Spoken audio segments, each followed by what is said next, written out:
Hello and welcome to the party, pal. I'm Ian. And Snow am I. What are you doing? What? Snow puns are my thing. Sorry? Sorry. I'm serious. This is Snow joke.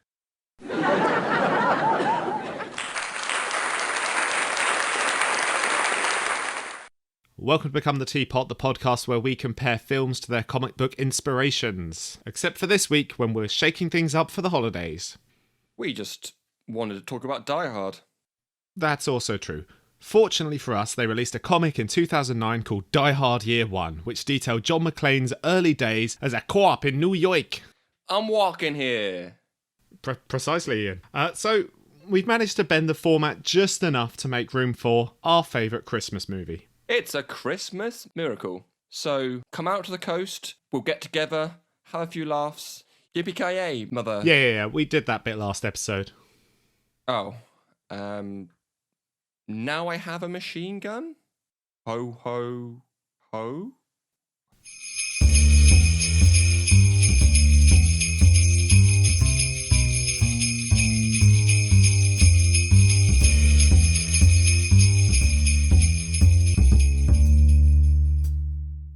Ian, hello, Merry Christmas. Merry Crimbo. We are here today to discuss a little-known film called Die Hard. I haven't heard of it before. Well, now you have. So, presumably you were watching it for the first time. What were your thoughts? I wish this was my first time of watching it. It's great. It's cheesy. It has scrappy fights in it. It's not cheesy. A fair bit of bad dubbing. You see that on the bad guy sort of scenes. However, it's an all-time classic with great one-liners. Great one-liners. What's your favourite one-liner from this film? Hard to say, but I do like the Hans, Bobby. Yeah. It's so annoying. Hans, Bubby, I'm your white knight. It's ridiculous. But yeah, I did hear you go, it's not cheesy. It is cheesy. It's not cheesy. There are cheesy points of this film. Yeah, I suppose there's cheese-esque, there's cheese-adjacent moments.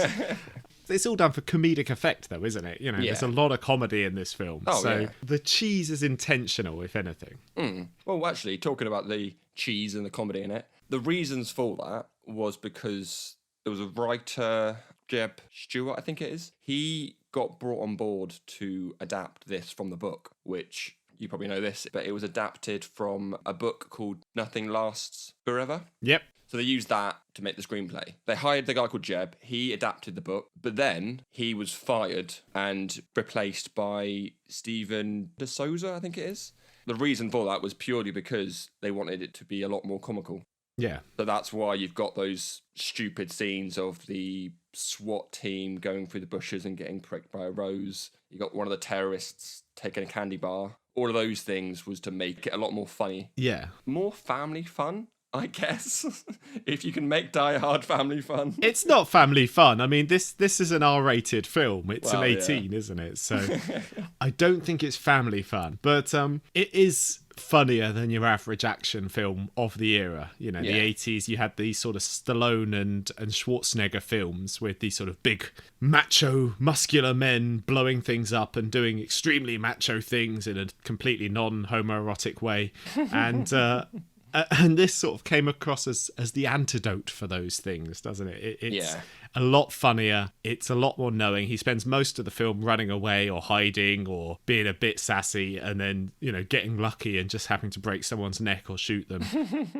He never quite seems in control of the situation. I think that's why you root for John McClane more than when you think about sort of camp curiosities of the 80s like Commando and Eraser, those Schwarzenegger films where he's just sort of walks into a village and unleashes an arsenal of guns and is always stood there in the middle of things not getting hit by anyone.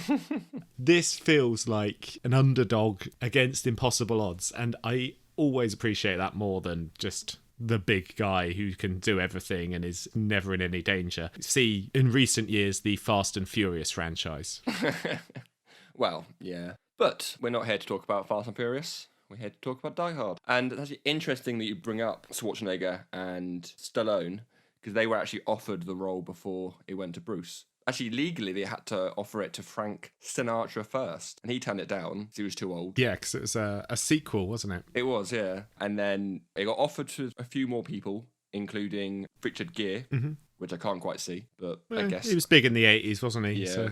And then, yeah, it finally went on to Bruce Willis, which at the time, he was a TV heartthrob. Well, not really a heartthrob. He was in a comedy. He was in Moonlighting with Sybil Shepherd, wasn't he? So you say you can't really picture Richard Gere, but I suppose at the time, people didn't picture Bruce Willis. Yeah. You know, it would be like offering Chandler Bing the role or something. It's an unusual thing to happen. You know, it's kind of like we seen last week's episode with Shazam, you know, Zachary Levi. Yeah. Levi, I'm not sure how you pronounce his name, Levy.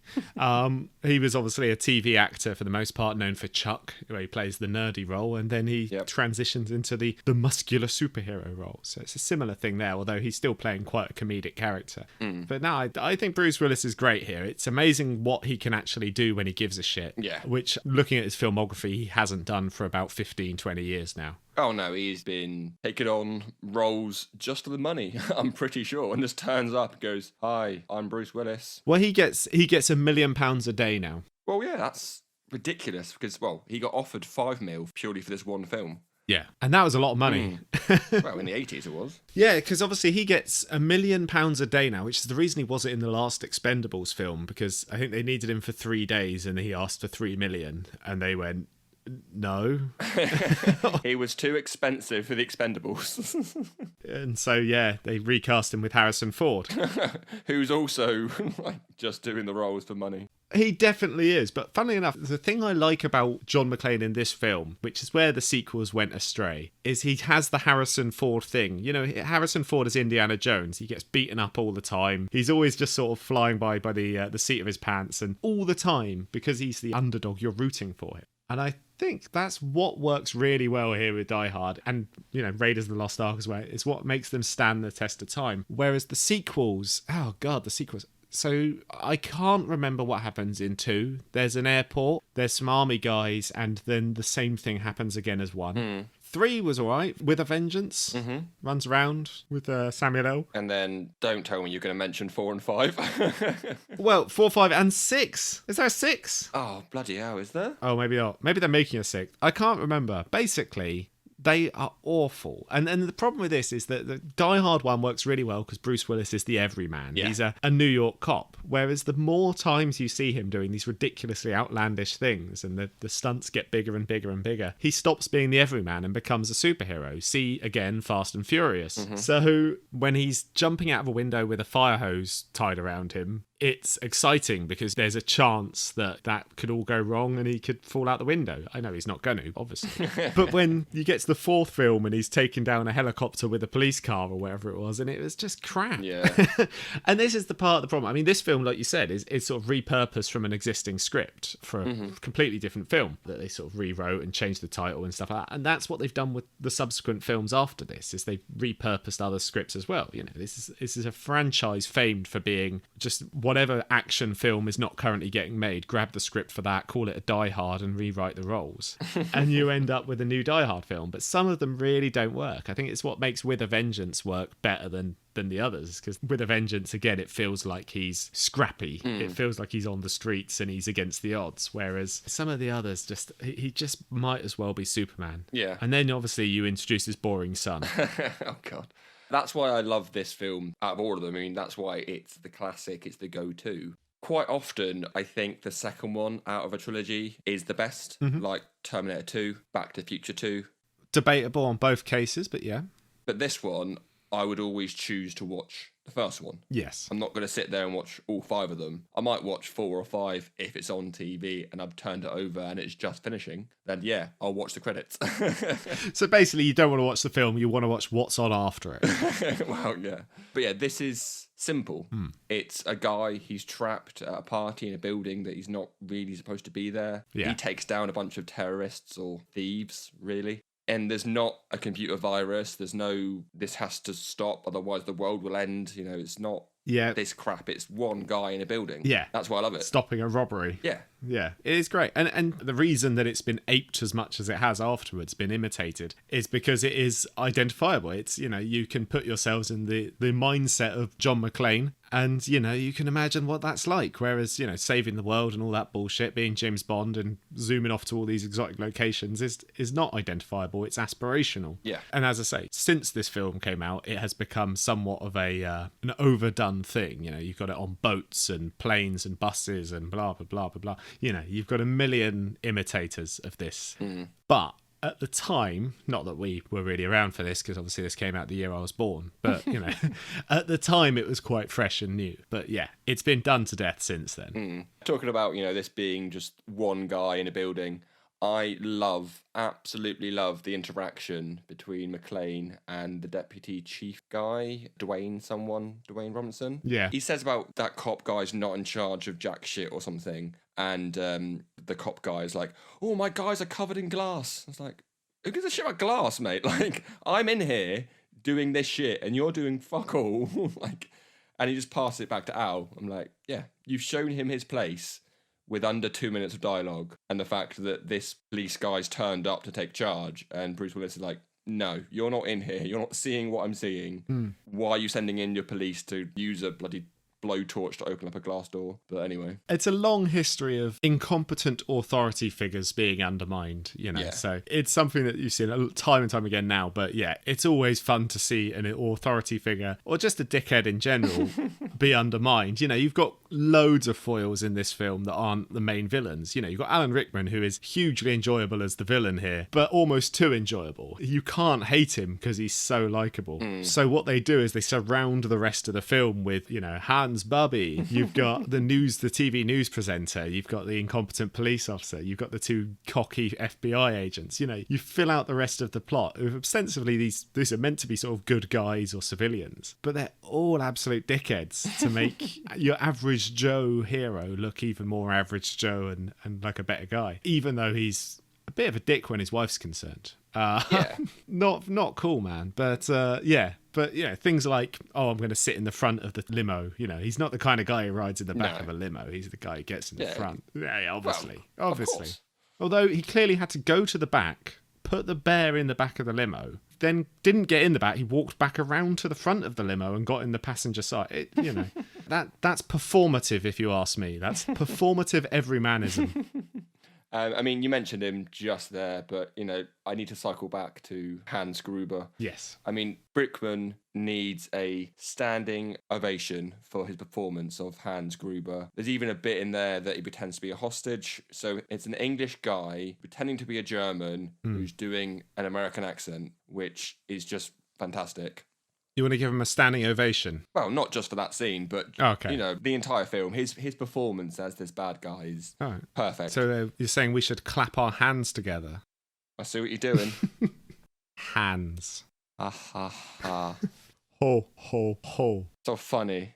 No, I love Alan Rickman. I love him in pretty much everything I've seen him in, even the absolute tosh. But that's the same as people like Gary Oldman, where in the 90s and early 2000s, in fact, I think Gary Oldman did Con Air. No, not Con Air, the other one. Air Force One, which is basically Die Hard but on a plane. One of the many Die Hards but on a plane. And basically playing the same role. I think Alan Rickman is the prototypical English bad guy, even though he's not English here. Yeah, but obviously he leads this bunch of fake terrorists, which I do quite like, that they're not actual terrorists and they just send the FBI or the police on like a wild chase. Go get all these people out of prison.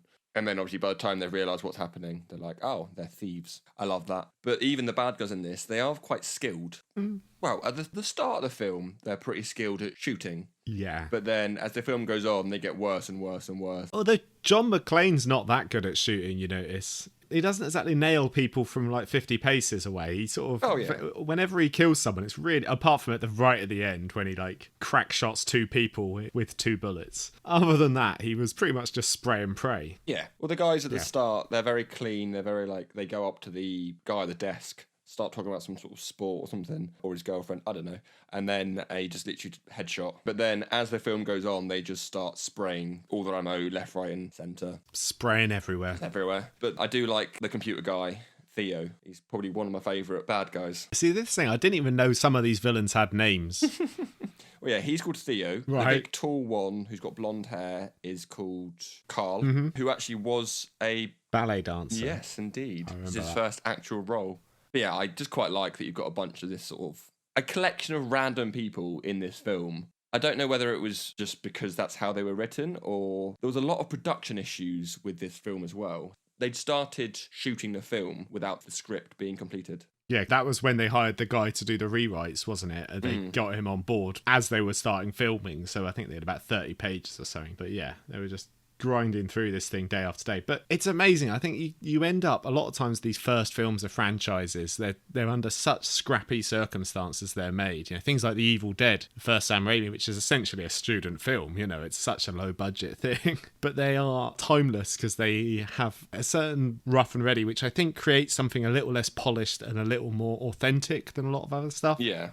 When it's too clean, it doesn't feel quite right, or at least it feels like they're building to like a sequel or like a lot more films. Yeah, or it just feels too shiny or too polished. It's the same thing as sort of when you watch Lord of the Rings and you compare it to The Hobbit. You know, The Lord of the Rings in comparison, such a low budget affair. You know, you get the feeling people are putting in the hours, probably under very unhealthy work environments. But yeah, it produces a far better product at the end of the day. Something that just feels unique and earned as opposed to something that's churned out like, say, Die Hard 4. Yeah. But yeah, I mean, even though there was a bunch of issues, like, for example, the shots outside, they were given, I think it was 3 nights to film that. And in the first night, they were so loud that they were like, right, I know that we've told you you've got 3 nights. Well, that's being changed because you're too loud and there's all these lights on overnight and people can't sleep in the area and all sort of stuff. So instead of us handing you these 3 nights, you've now got 2 hours. You need to film the rest of your outside shots in 2 hours, which included the helicopter shots as the helicopters fly towards the building and then shoot on the top. That was literally one take and done. They had to get a lot of this stuff just churned out, like you said. But it kind of works. If you think that, right, we need to get this on this first shot, and they do it, it works. So they don't have time to go back and go, well, actually, it didn't quite look right, or that was the bottom left and or the bottom right and all that sort of thing. Yeah. But that's why it makes it such a good film, is because it does feel like it isn't clean. Like I said, it's a dirty film. Well, you said earlier about the scrappy fight scenes. You know, the fact that it is a lot of time is just Bruce Willis and a terrorist or a robber just scrabbling around on the ground and grabbing each other and knocking each other through things. It's such a, you know, there's no kung fu and subtle martial arts here. There's no precision fighting. It is just literally 2 people belting on each other and then one of them happens to fall down some steps. You know, it feels authentic in a way. But I feel like we could talk about Die Hard all day long. We have already talked about it for more than half the episode, and we haven't even gone on to the comic book yet. I love Die Hard as much as you do, but we are a comic book podcast as well as a film podcast. So let's move on to Die Hard Year 1 by Howard Chaykin and Stephen Thompson. So we were both reading this for the first time. Yes, and you read a little bit more than I did. I did. My book only has 4 issues, I think it was. Yes, whereas I had the first 8 issues, well, all 8 issues. Yeah, because it's basically 2 story arcs, 4 issues each, I believe. I didn't actually read any more after that. I messaged you and said, did you read all 8 or just the first 4? And you said first 4. Okay, I'm done. Right. I'll stop at 5 then. Which will give you an indication of my thoughts of the comic. But what were your thoughts? It was all right. I mean, I do like the 70s look of it, like the colours and the artwork. It does feel dated, but in a good way. Obviously, they've tried to make it like it feels like it's the 70s. But also, we've read, obviously, older comics. You can kind of compare the artwork to the older style of colouring and the printing of it. Yeah. You do feel like you are in the 70s. This is set in 76, I think. Something like that, yeah. Yeah, I mean... Yeah. That's the artwork covered. No, I thought the art was good, but a little bit weird. You know, it's a little bit static. A lot of the action didn't flow very well. It felt like a lot of people... sort of just, you know, a bunch of different poses, which, you know, considering Die Hard is an action film and, you know, that should be the USP, it was a little bit of a deal breaker. And it also entered the sort of uncanny valley territory with gurning Bruce Willis with big sideburns as being the 70s Bruce Willis. It was a bit odd. But no, the art was perfectly fine. I just felt that the story, it was very hard-boiled, very noir-inspired storyline. You had this running voiceover the whole time from two people, which I couldn't... It was like a narrator, and then there was John McClane as well. Yeah. Which was a bit confusing. But obviously the film doesn't have that. And I understand that this isn't the film, but they were trying to allude to the film. But also, it just lacked the humour. Yeah. Which we spent a lot of time talking about in the film. Is one of the USPs of the film is it's very much a funny film. As well as being an action film, there's a lot of humour to it. This just felt like a noir comic, and that was it. It could have been, if you had taken John McClane out and plonked in any old character, it would have been anything else. It might have even been improved by that, because I wouldn't have been comparing it to Die Hard. Yeah, well, one of my questions that you kind of answered there is, do you think that this feels like a Bruce Willis character? Like, is it his John McClane? And from what you said so far, I'm assuming the answer's no. I think it could be a Bruce Willis character, but not John McClane. But I mean, there's 12 years between this and Die Hard, because at the beginning of Die Hard he says 12 years in the NYPD or whatever, when he's getting off the plane. So that's why it's set in 1976. That makes sense, because the film came out in 1988. How about that? There we go. All lines up. Yeah, it could be just a rookie John McClane. Yeah. I appreciate that. And I get that they don't want to just replicate Die Hard, but I feel like tonally it should be closer. For this, it was really small stakes for the first 3 issues. There's the sort of not murder mystery. There's a witness to a murder, and then a chase. And then just all of a sudden, the 4th issue is just like, oh, and now they're on a boat. Yeah, and now it's a and boat it's party. Die Hard, but on a boat. Boat party, woo, Christmas. Yeah, and then some terrorists take over the boat, but it's not really terrorists, it's a robbery. Do you remember, like the film? Remember? Oh, remember? Yeah. Like the film? Yeah. All that stuff happened in the film, but we forgot about that for the first 3 issues, so we've just made the 4th issue completely different. I don't know. It wasn't very good. I read the 5th issue as well. And that starts a new story a little bit later, and I thought, okay, well, I can see how this would work. But then I found out that there's only 8 issues overall, and I kind of thought, well, is that intended? Is it intended that this was only going to be an 8-issue run? Was it cancelled? From what I can found out it was a limited series, so it was designed to be only 8 issues. But then why make 2 runs of 4 comics? Why not just make the whole run 8 issues? Yeah. And make that first story a little bit more interesting, a little bit more in-depth. Span the bit on the boat out for 3 or 4 issues and make it a bit more action-driven. I don't know. No, I didn't hate it. Yeah. It just wasn't great. It wasn't very good. Yeah, I mean, I really didn't have a clue how you would feel about this. I was reading it, kind of thinking the same, really, about it's going nowhere, and then suddenly you get the 4th issue, you're like, oh, now it's got to become a Die Hard film or a story. Yeah. And it's a little bit all over the place. And I mean, in the film, I like John McClane. In the comic, I don't really. He's not a square, exactly, but he's really rude and cocky. And just the way that he talks about his senior cop person, and he's very aware that he's quite attractive as well to the other girls. Yeah. He just didn't feel like the same character to me. I mean, yeah, like we said, it's early days for him, so I guess there's room for him to change and to improve, I guess, and not be that much of a dick. But he wasn't that much of a dick. So his sergeant in the comic is an absolute knobhead. Let's start with that. So he was being rude to a dickhead. And also, I would say in the film, he definitely has an eye for the ladies, as it were. There's several moments in the film where, when he's getting off the plane and he eyes up the stewardess. When he gets to the party and he eyes up someone else. Oh, when he's getting off the plane. And he basically spends a lot of time just perving on women in the film. I didn't remember this, but for the first half an hour... in the first bit. Yeah, but I mean, the rest of the time he's running around on his own and wrestling with men. So he hasn't got a lot... Apart from when he sees a nudie mag and he's like, ooh, a nudie mag. Ooh, some breasts. Yeah, he seems a very voyeuristic character, which is not something I really remember for John McClane. It's not something people remember. Remember John McClane? Yeah, what's the overwhelming memory of him? Well, he likes to perv on women's tits. But, yeah, I mean, I felt like they actually played up that aspect of it, which was pretty true to the first film. It didn't really turn up in later films, but I know what you mean.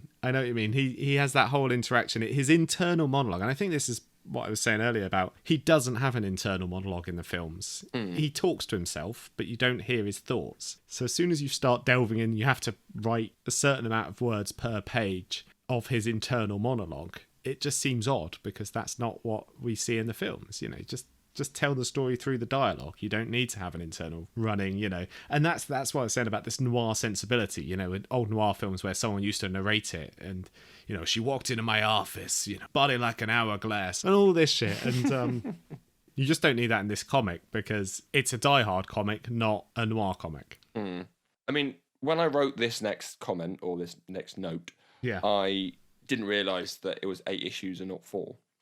So I know that you've read the 5th issue and I read 5, yeah. Was there a time jump that you realised, or had it made a thing about going 10 years later or whatever, or a year later or months later? It is still called Die Hard Year 1, so I think it was about 6 months later. I can't really remember. Right, it was months, not years. Okay, because that makes my next comment then redundant. Because just like all of them. It's never stopped you before. And it won't stop me now. I made a really bad joke about Batman Year 1.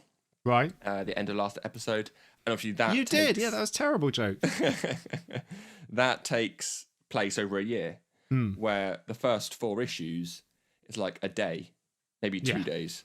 I think it's even a clock running, isn't there? There's a timer that starts at 7 in the morning and ends after midnight. So yeah, less than a day. So I put this down and thought, well, it's not really Die Hard Year 1, is it? It's more like Die Hard Day 1. Yeah. But because there's 4 more issues, I guess it does make sense. But they could have done so much more with this.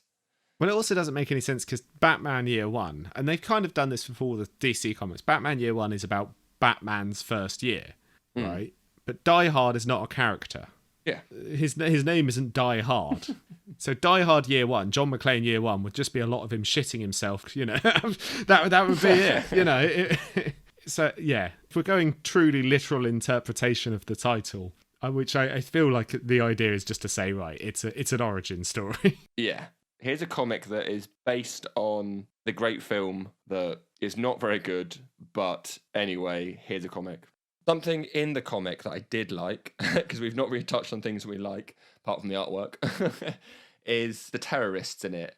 I like that they're American, and again, they're thieves, not terrorists, but they are American, not German or from Russia or wherever, which makes a change. Yes. Especially because it was set in the 70s. Films back then, and even Die Hard now, the terrorists are always from Europe somewhere or from Russia. Yeah. Although it got to the 4th one. Oh, no, it was the second one. The second ones were Americans, weren't they? They were like ex-Green Berets or something. I can't remember. And then the 4th one, he was some sort of hacker man. It was Timothy Oliphant from Deadwood. Yeah. That's the computer virus one or something? Yeah, that's the one. There you go. I knew it was somewhere. So I would say more foreigners than you'd expect for a series set in America, but there has been a fairly even split between foreign terrorists and Americans.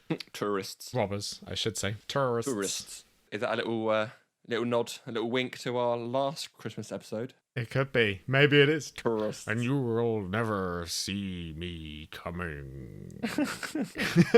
Good as that gets. Right. Speaking of other things, though, there's a link. Speaking of other things, speaking of Batman, speaking of Iron Man, did you notice any of those in this comic book or film?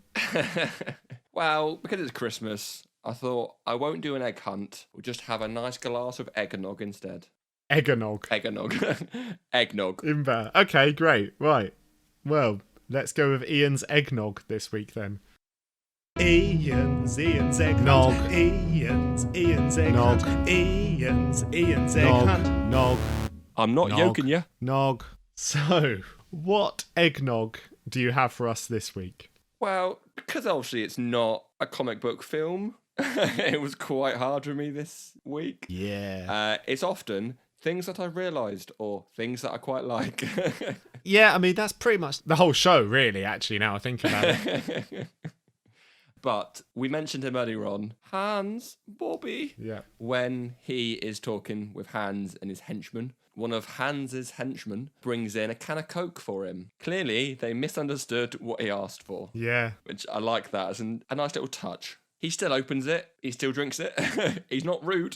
Well, they actually pour it for him, don't they? And stand there, and he looks so disappointed when they start doing that. But yeah, well, I don't really understand why he asked for it, because he clearly has his own supply. But yeah. I got a feeling you're going to groan at this one, but I do love that at the end of the film, the iconic scene where McClane shoots Hans and his henchman because he's got the gun taped to his back. Mm-hmm. The tape that he used was Christmas tape, and on it had some small hollies on there. I quite like that. It's holly tape, and he used it to save Holly. Yes, that's a fact, yes.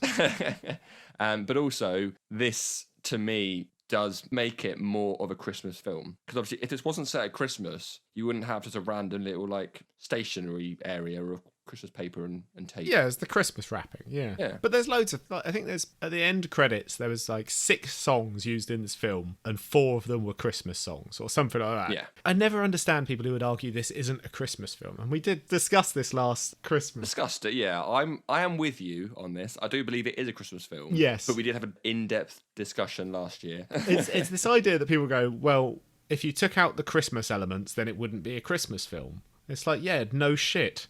That's the same for Love Actually and fucking Scrooge, for that matter. If you just took out the Christmas elements, it wouldn't be a Christmas thing. But you don't. It's got those Christmas elements. They're throughout and very, very prevalent. Yeah, even John McClane hums Jingle Bells as he's walking into the building. And it's just those small things. Not only are the themes of Christmas throughout, you know, things like music and wrapping paper and lights and things like that, but also the story is dependent on the fact that he has gone there for the Christmas holidays to see his wife. So it's like this idea that, oh, you could just take out Christmas and it would be the same plot. It's like, yeah, you could do that with literally any Christmas film, unless it's the Santa Claus or something like that. Where you just take out Santa and it's just called Claus. Yeah. Which is a whole different film. Yeah, it's legal drama. But, I mean, generally, there would only be 5 Christmas films if any film you could remove Christmas from the equation and it wouldn't be a Christmas film. Anyway, go on. What else you got? No, I mean, I'm glad that we're having this discussion because there's the bit in the car with Argyle where he plays Run DMC's Christmas in Hollies, I think it is, or In the Hollies. Mm-hmm. And Bruce Willis's character, John McClane, says, haven't you got any Christmas music? It's like, this is Christmas music. Kind of like the creators have just sort of put that in there, just be like, right, guys, this is a Christmas film. Like, this is a Christmas film. Don't complain. Yeah. I mean, yeah. It's a Christmas film. And you actually mentioned this earlier on about the teddy bear in the first shots of the film. That teddy bear is the same teddy bear that was used in The Hunt for Red October. That's the same director, isn't it? Because it's the same director. Exactly. There you go. Hey. That could be an Easter egg. I'm not sure. It could be. And the now famous Nakatomi Plaza was actually Fox Plaza. Yes, or Century Plaza as it's now called. I think. Yeah, it was Fox Plaza back then, which obviously is the headquarters of 20th Century Fox. And the phone numbers that we used on the police's screen, those were the real contacts for that building. Oh, right. And so as soon as this film went crazy and everyone had seen it, they quickly had to change those numbers. Everyone just kept phoning up and asking for John McClane. Pretty much. Fair enough.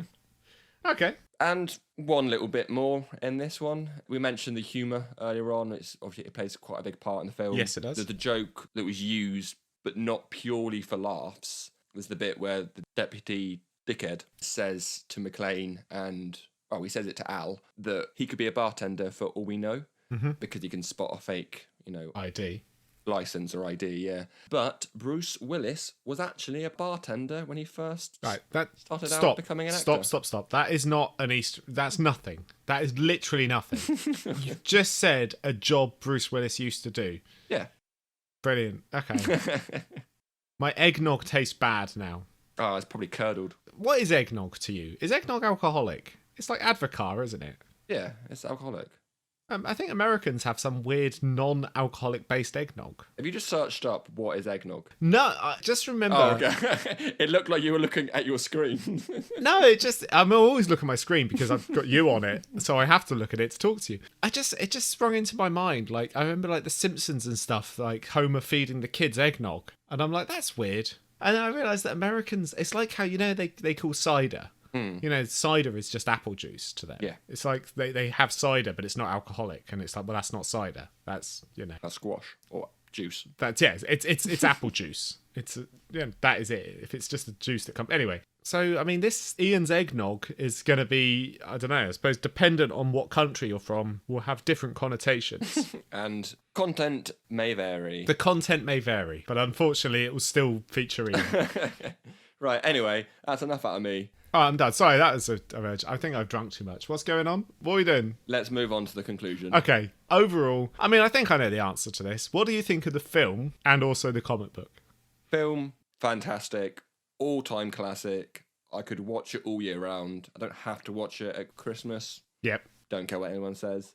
Comic, interesting read. Probably won't go back to it. I might read on and do the next 4, but yeah.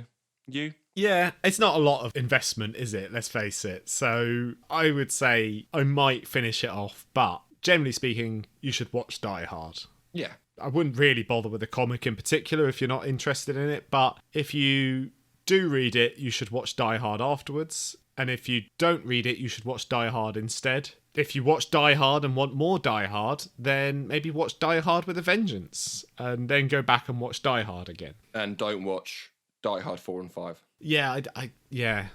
Maybe not even 2 for that matter. Also, you can watch other skyscraper action films, which it turns out is my favourite genre, unless it's Skyscraper starring Dwayne "The Rock" Johnson. But, you know, The Raid always gets a mention. Dread, any skyscraper-based action. It basically, add a skyscraper to an action film, it makes it 10 times better. There's something about verticality in action. I think that's it. Is going up and down is more interesting than going side to side. That's right, isn't it? Is that how it works? Yeah, I guess. Yeah? Yeah. Yeah. I tell you what, Doctor Who did it a lot. We talked about Doctor Who last episode. During the Russell T Davies, he did it all the time. David Tennant was always going up and down. Go back and watch those series and realise how often David Tennant, in the Russell T Davies episodes especially, was going up and down somewhere. Trust me on this. Oh. Or don't. Maybe don't check it, but believe me. You've just casually dropped a reference to Doctor Who on that one. You can trust me on this. It's what Rose's dad says. Yeah, it is. Yeah, there you go. So that's our opinions, but what was Kate's opinion on Die Hard? I mean, why are we asking Kate's opinion on... All right, whatever. What's Kate's opinion on Die Hard? She always moans when I put it on. What? Or she's always like, oh, you're watching Die Hard, I'll go in the other room then. What's wrong with her? But I made her watch it this year. And she said, I always enjoy it a lot more than I think I will. Because I think in her head, she's got it down as like just an action film. But she was laughing away at all these comedic bits, and the fight scenes weren't, because they were scrappy, they were fun to watch. It wasn't just punch, block, plunge. Yeah. Block. Plunge. Blah, blah, blah. Yeah. There you go. It's amazing the difference between a good action film and a bad action film. When people are like, oh, it's just a turn your brain off film. It's like, yeah, but I could go and watch Die Hard instead of watching this shit, which is a good action film. I could go enjoy myself. Anyway, we're all in agreement. Die Hard's great. So, have you got any other business for this episode? Oh, of course I do. I thought you might. And it's a Christmas episode. Yep. So, I mean, Christmas is about spending time with family and friends. What? Having fun and forgiving and receiving of presents. It's also about acceptance. Sometimes you have to accept presents that you don't like from people. So with that in mind, you're going to have to accept my new fun festive game that I'm calling Guessy Christmas. Sorry, what is this called? Guessy Christmas?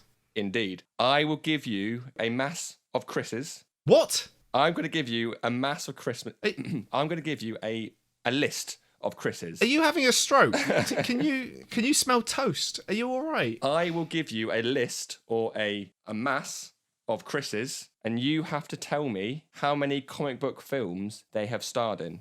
I still don't even know what you're saying. So, I'm going to give you a bunch of actors called Chris. Right. I get it. No, and it's you fine. have to guess Okay. how many comic book films they have been in. And this segment is called Guessy Christmas. Yes, because there's a mass of Chris's. Right, I get the Chris Mass bit. Overall, though, Guessy Christmas, is that meant to be a play on the words Merry Christmas? Pretty much, yeah.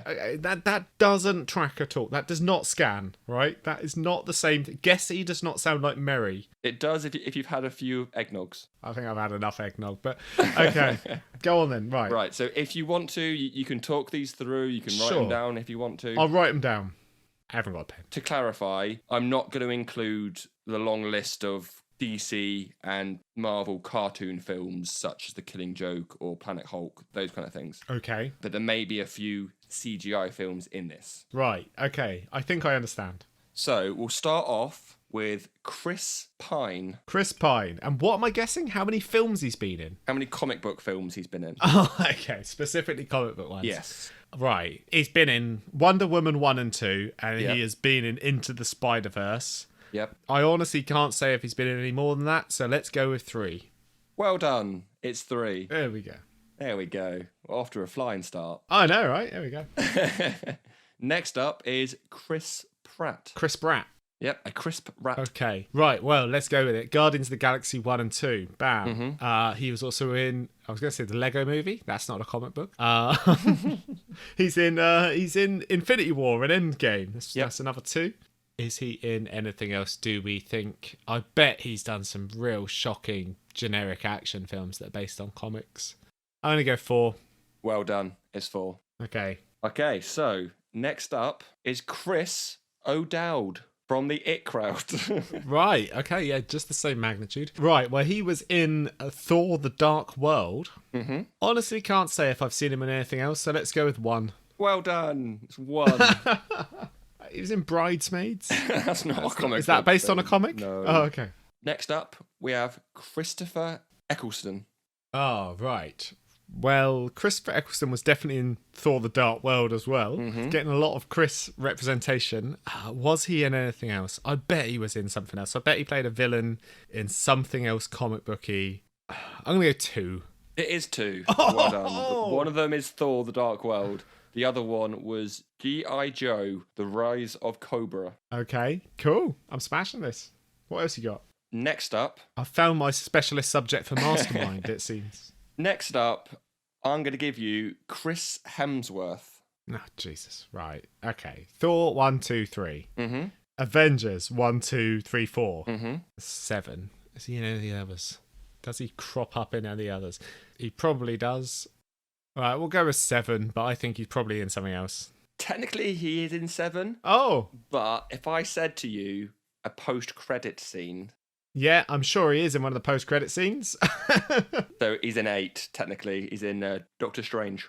But that's the scene from Thor Ragnarok. That's just a scene taken from that. Yeah. Same thing. So, yeah, I mean, I'm not sure about these sort of post-credit ones, but we'll see how it goes. I'm going to say you got that right. Thanks. You're welcome. It's very generous of you at Christmas. Next is Chris O'Donnell. Oh, Robin. Yes. Robin. Okay. Robin has been in Batman and Robin. Mm-hmm. Batman Forever. Yep. Has he been in anything else? I would not know. He's been in a lot of CSI or one of those programs. 2. Well done. Yeah, he's been in 2. Batman 3 and 4, I guess. I guess. If we're calling that, if we're calling those 3 and 4. Next up is Christopher Reeves. Christopher Reeves. So he was in 4 Supermans. Mm-hmm. And was he in Supergirl? I know 5. 5th one, I'm assuming you're thinking Supergirl. I was wondering if he was in Supergirl. I can't remember. I know he turned up in the TV series of Smallville. He did. But I don't know if he cameoed in anything else. But so I'm going 5, but the answer is probably 4. The answer is 4. You're right. Ah! Superman 1, 2, 3, 4. Yeah. One of which is one of the worst films I've ever seen in my life. Superman 4. Yes. Quest for Peace. Terrible. And I've saved the longest till last. Good. And it's Chris Evans. And I don't mean the radio presenter. Chris Evans. How do you mean by longest? I imagine because he's got the most. Yes. Okay, right. Captain America 1, 2, 3. Mm-hmm. Thor: The Dark World. 4 Avengers films. So that's 4, 8, 9. He was also in 2 Fantastic Four films. That's 11. And then maybe some post-credits. I'm going to go 11. Right, so if I take out the post-credits, Yeah. it's 13. Ah, jeez. You got most of them, to be honest. So you did the Captain America 1, 2, 3, Avengers 1, 2, 3, 4, Fantastic Four 1 and 2. You did say Thor: The Dark World. Yep. That's not post-credits, but it's uncredited. Oh, right, okay. It's when Loki turns into Cap. Yeah. You got 3 more post-credits, so Ant-Man, Spider-Man Homecoming, and Captain Marvel. The other one, so I'm surprised you've not got one already, because we've covered it. Oh, fuck me. Right, okay, yeah. So we've got not only The Losers, which is coming up, but also Scott Pilgrim versus the World. Mm-hmm. Yeah, there's 2 more. And 2 more. One was a film, and then a Netflix series. You're going to have to help me out on that one? They're on a train. Oh, Snowpiercer. Snowpiercer. Yeah, based on a French comic, yeah. I texted you this the other day. I said, is this based on a cartoon or a comic? Oh. Don't get your phone out. I don't. What was it? Teenage Mutant Ninja Turtles. He played Casey in TMNT, the animated one. He did indeed. Yes. God damn. There you go. That's my very loosely Christmas-based film. I mean... Quiz even, sorry. Quiz. And also, was it Christmas-based or was it Chris-based? It was Chris Mass based. Right. Well, yeah. I can't wait till next year when you do us a quiz on walkers and skips or something and call it our crisp. Wait, I've just got to write that down quick. Write this down. Crisp Mass. Right. Thank you for that. Did I score well? I'll have to listen back to it. I assume you weren't keeping count. It was the Chris Evans one, I'll be honest, that you fell down. Okay. But to be fair, on my list there's 17 of them. So Chris Evans does a lot, doesn't he? Yeah, jeez. He does. All right. He gets around. Well, I think that's it for this episode and indeed this year. We hope you enjoyed it and that you'll join us again in January for a whole new year of Become the Teapot. In the meantime, if you have any questions, comments, or abuse you wish to send our way, you can send it via email at becometheteapot@hotmail.com or on Twitter at becometheteapod. You can also reach us through just about any other social media malarkey or writing a message on the chest of a dead baddie and throwing him off your nearest skyscraper. Disclaimer, please don't throw anything off your nearest skyscraper, and if you're going to throw someone off, make sure they're a baddie. End disclaimer. Next episode, those of you who can remember that far back will know that January was X month, and next year we'll be doing yet another themed month. So, what's it going to be, Ian? Thor? Avengers? How about X month? We've already done that, Ian. You want to do Giant Size January again? Not quite. One word. Ryanuary. Ryanuary. Ryanuary. Yeah, okay. So saying it again doesn't make it any clearer what you're talking about. Well, you know I'm a fan of Deadpool. Right, yeah. And he's part of the X-Men. Sort of, but go on. So, we do X month part 2, Ryanuary. Okay, so that's Deadpool 1, 2, and... Oh, no. That's right. Join us next time as we'll be watching Wolverine Origins. Or X-Men Origins Wolverine to give it its correct name. But a film of this magnitude deserves not one, but 2 comics to understand it. So we'll be reading Weapon X by Barry Windsor Smith and Origin by, well, just a whole bunch of people, really. I'm going to throw something else. Ryanuary. 5, 4, 3. Happy Ryanuary. No. Let's do the countdown at the start of our next episode. Great.